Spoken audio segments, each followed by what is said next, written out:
प्यारे बच्चों, कोडरमा जिला प्रशासन द्वारा हिंदी ऐच्छिक मतलब हिंदी इलेक्टिव का मॉडल प्रश्न पत्र जारी किया गया है और बहुत सारे बच्चे रिक्वेस्ट कर रहे थे कि सर हिंदी इलेक्टिव का जल्दी से बना दीजिए, अब समय ज़्यादा नहीं बचा है। तो आप लोगों के रिक्वेस्ट पर जल्दी जल्दी मैंने ये कंप्लीट किया है और इसको हम लोग थोड़ा सा जल्दी जल्दी देखेंगे।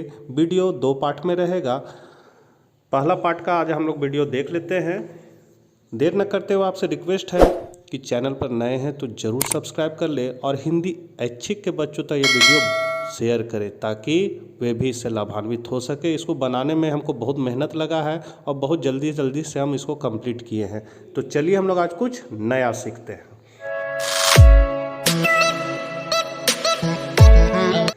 मॉडल प्रश्न पत्र हिंदी ऐच्छिक। सबसे पहले आपको है ऑब्जेक्टिव क्वेश्चन, निम्नलिखित गद्यांश को ध्यानपूर्वक पढ़कर प्रश्न संख्या 14 के लिए सही विकल्प का चयन कीजिए। तो यहाँ पर ये जो कहानी है ये इसको आपको बढ़िया से पढ़ लेना है और इसी से संबंधित नीचे प्रश्न दिया गया उसको उत्तर देना है। तो हम डायरेक्ट इसका आंसर पे चलते हैं। पहला क्वेश्चन है, उपयुक्त गद्यांश के लिए निम्न में कौन सा शीर्षक उपयुक्त है? तो यहाँ पर हो जाएगा साहित्य और समाज। दूसरा क्वेश्चन है, साहित्यकार के मन के लिए निम्न में कौन सा विशेषण प्रयुक्त किया गया है? तो यहाँ पर संवेदनशील हो जाएगा। फिर है तीसरा, साहित्यकार सत्य को पाठक के समक्ष कैसे रखता है? तो कभी कल्पना के रंग में भरकर। चौथा है, साहित्यकार और समाज का संबंध कब दिखाई पड़ता है? तो मन की बात समाज को सुनाता है तब। फिर है, निम्नलिखित काव्यांश को ध्यानपूर्वक पढ़कर 5 से 8 के सही विकल्प का चयन करें। तो इसको आप लोग पढ़ लीजिएगा और इसी से संबंधित क्वेश्चन है आपका, काव्यांश का उपयुक्त शीर्षक होगा तो वीरों को मेरा प्रणाम। छठा है, कवि किन वीरों को प्रणाम करता है? तो इनमें से सभी हो जाएगा। सातवां आपका, निम्न में कौन मस्तक का पर्यायवाची नहीं है? तो तनय जो है वो मस्तक का पर्यायवाची नहीं है, बाकी ये तीनों है। कवि ने भारत के माथे का लाल चंदन किन्हें कहा है? तो देश की वेदी पर प्राण निछावर करने वाले को। 9वां नंबर क्वेश्चन रचनात्मक से है। यहाँ से जो क्वेश्चन आपका शुरू हो रहा है वो एग्जाम में है, इसी तरह का आ सकता है। तो 9वां नंबर क्वेश्चन है, जनसंचार माध्यमों में सबसे पुराना माध्यम कौन सा है? तो ये बहुत इंपॉर्टेंट क्वेश्चन है आपका, इसका सही आंसर है प्रिंट माध्यम। फिर है, निम्न में कौन समाचार के 6 ककारों में सम्मिलित नहीं है? तो ये हो जाएगा जैसे, क्योंकि 6 ककार में हमेशा क्वेश्चन मार्क रहता है और जैसे में क्वेश्चन नहीं उठ रहा है, इसलिए यही हो जाएगा नहीं है। 11 है, निम्नलिखित में कौन कौन कविता के महत्वपूर्ण घटक है? तो ये सभी कविता के घटक है, भाषा, शैली और बिंब। फिर है, टेलीविज़न कैसा माध्यम है? तो टेलीविज़न में हम लोग देख भी सकते हैं, सुन भी सकते हैं, इसलिए दृश्य श्रव्य माध्यम है। फीचर किस शैली में लिखा जाता है? तो फीचर जो है कथ्यात्मक शैली में लिखा जाता है। समाचार किस शैली में लिखा जाता है? तो उल्टा पिरामिड शैली में। ऑल इंडिया रेडियो AIR की विधिवत स्थापना कब हुई थी? तो सन 1936 में। भारत में पहला छापा खाना कहाँ खुला था? तो ये बहुत इंपॉर्टेंट क्वेश्चन है, गोवा में खुला था पुर्तगालियों द्वारा। एंकर बाइट और बाइट का क्या अर्थ है? तो इसका मतलब है कथन। भारत में इंटरनेट का प्रथम दौर कब से माना जाता है? तो 1993 ईस्वी से। अब आपका पाठ्य पुस्तक से क्वेश्चन है, पद्यांश को ध्यानपूर्वक पढ़कर 19 से 22 तक के क्वेश्चन के आंसर देना है आपको, तो इसको पढ़ लीजिएगा। 19 नंबर क्वेश्चन है, प्रस्तुत काव्यांश में कन्ये तू किसके लिए प्रस्तुत हुआ है? तो सरोज के लिए। गत कर्मों का अर्पण कर में कर्मों से तात्पर्य क्या है? तो पिता कर्म। संबल शब्द का अर्थ है सहारा। प्रस्तुत पद्यांश के कवि कौन है? तो सूर्यकांत त्रिपाठी निराला। देवसेना का गीत जयशंकर प्रसाद के किस नाटक से लिया गया है? तो स्कंदगुप्त से। केदारनाथ सिंह कृत दिशा कविता का मूल संदेश किससे संबंधित है? तो बाल मनोविज्ञान से। रघुवीर सहाय कृत तोड़ो कविता में तोड़ो शब्द किस संदर्भ में प्रयुक्त हुआ है? तो बाधा। 26 नंबर क्वेश्चन का आंसर हो जाएगा विद्यापति। ये पंक्ति किस कवि का है? तो विद्यापति का। तुलसीदास कृत रामचरितमानस किस भाषा में है? तो अवधी।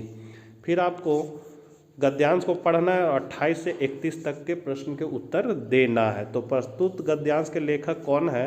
तो इसका है फणीश्वरनाथ रेणु। हर गोविंद का क्या अर्थ है? तो संवाद पहुंचाना। रोम रोम कल्पने लगना का क्या अर्थ होता है? तो अत्यधिक दुखी होना।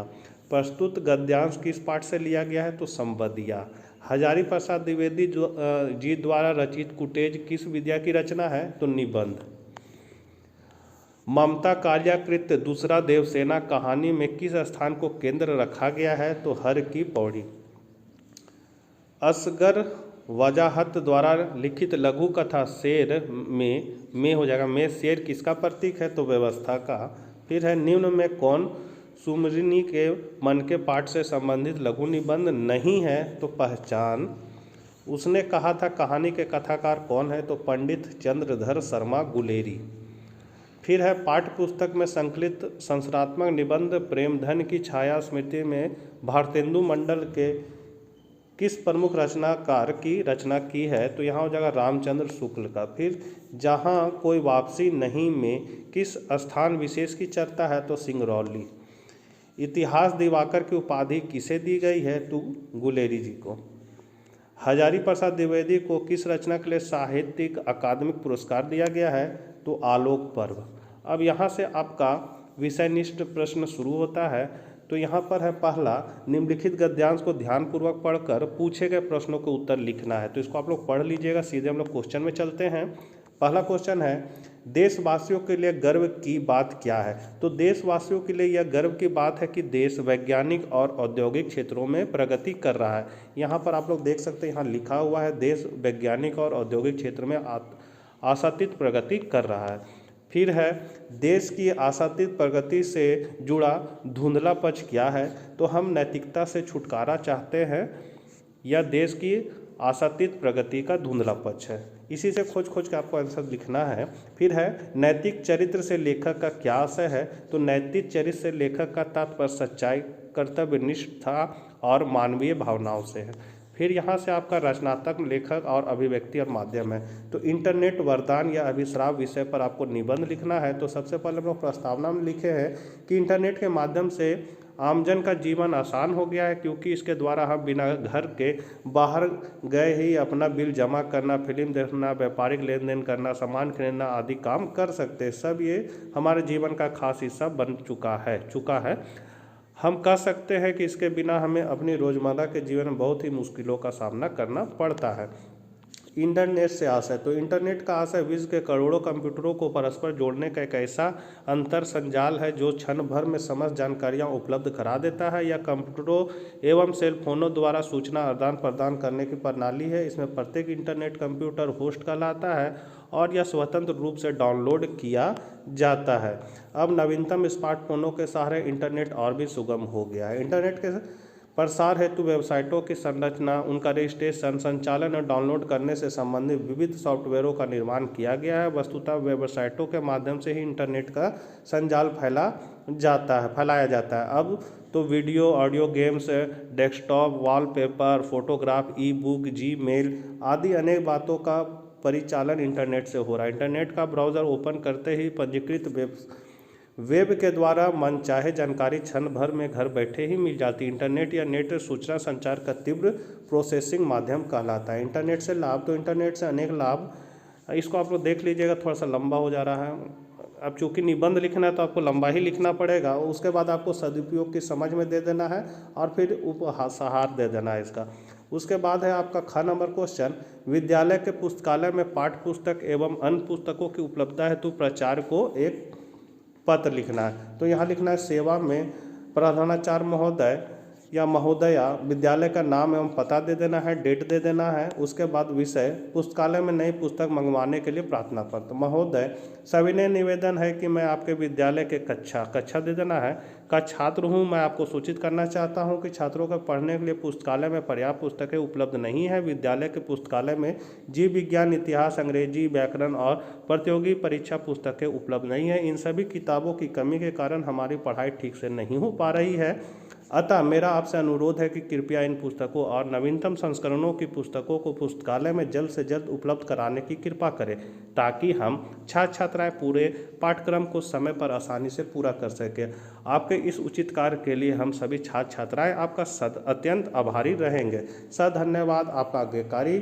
छात्र अपना नाम लिख देना है, कक्षा लिख देना है। उसके बाद है, संचार एक प्रक्रिया है, कैसे? संचार के तत्वों के माध्यम से स्पष्ट करें।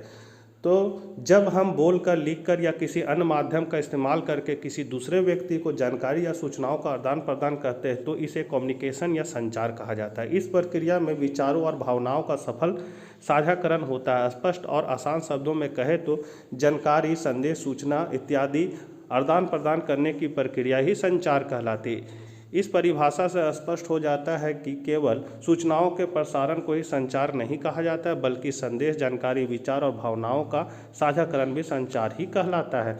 संचार के प्रमुख तत्व, तो संचार लगातार चलने वाली यानी कि सतत प्रक्रिया है। इसमें प्रमुख रूप से 3 तत्व संचार प्रेषित करने वाले यानी कि प्रेरक, संदेश और संदेश प्राप्त करने वाला रिसीवर होता है। संचार प्रक्रिया में और भी तत्व शामिल होते हैं जिनके बारे में नीचे हम बता रहे हैं। तो संचार या प्रेषक, तो कम्युनिकेशन प्रोसेस में प्रेषक या संचारक संदेश भेजता है, वहीं यही से संचार की प्रक्रिया शुरू होती है। यह संचार लिखकर, बोलकर, इशारों से या कुछ अन्य के माध्यम से भी हो सकता है। फिर दूसरा है विचार। इस प्रक्रिया में विचार से आशय संचार के विषय से है, जो एक राय, दृष्टिकोण, भावनाएं, विचार, आदेश व या सुझाव कुछ भी हो सकता है। तीसरा है संकेतीकरण। तो संचारक या प्रेषक द्वारा संदेश को सांकेतिक रूप से शब्दों, चित्रों, इशारों इत्यादि में कूटबद्ध किया जा सकता है। फिर संचार का माध्यम, तो संचारक द्वारा संचार के माध्यम का इस्तेमाल संचार के लिए किया जाता है, जिसमें telephone, internet, post, courier, fax, email इत्यादि शामिल है। प्राप्तकर्ता, यह वह व्यक्ति होता है जो संदेश प्राप्त करता है या जिसके लिए संचारक ने संदेश भेजा है। रिसीवर को जब संदेश प्राप्त हो जाता है तो वह उसे उचित परिप्रेक्षण में समझकर संदेश के अनुसार कार्य करता है, तभी संचार का उद्देश्य सफल माना जाता है। फिर है डिकोडिंग। प्राप्तकर्ता उस संदेश को समझने के लिए उसे अपनी समझ के अनुसार रूपांतरित करता है ताकि वह उसे अच्छी तरह से समझकर उसका अर्थ निकाल सके। फिर है फीडबैक। एक बार जब रिसीवर ने प्रेषक को इस बात की पुष्टि दे दी है कि उसे उसका संदेश मिल गया है और वह समझ में आ गया है, तो इस प्रकार के कम्युनिकेशन प्रोसेस पूर्ण हो जाता है। उसके बाद है आपका पाठ्य पुस्तक से क्वेश्चन, जिसको हम लोग नेक्स्ट वीडियो में देखेंगे क्योंकि वीडियो बहुत लंबा हो जा रहा है। तो मिलते हैं नेक्स्ट वीडियो में, तब तक आज्ञा दीजिए, बाय बाय।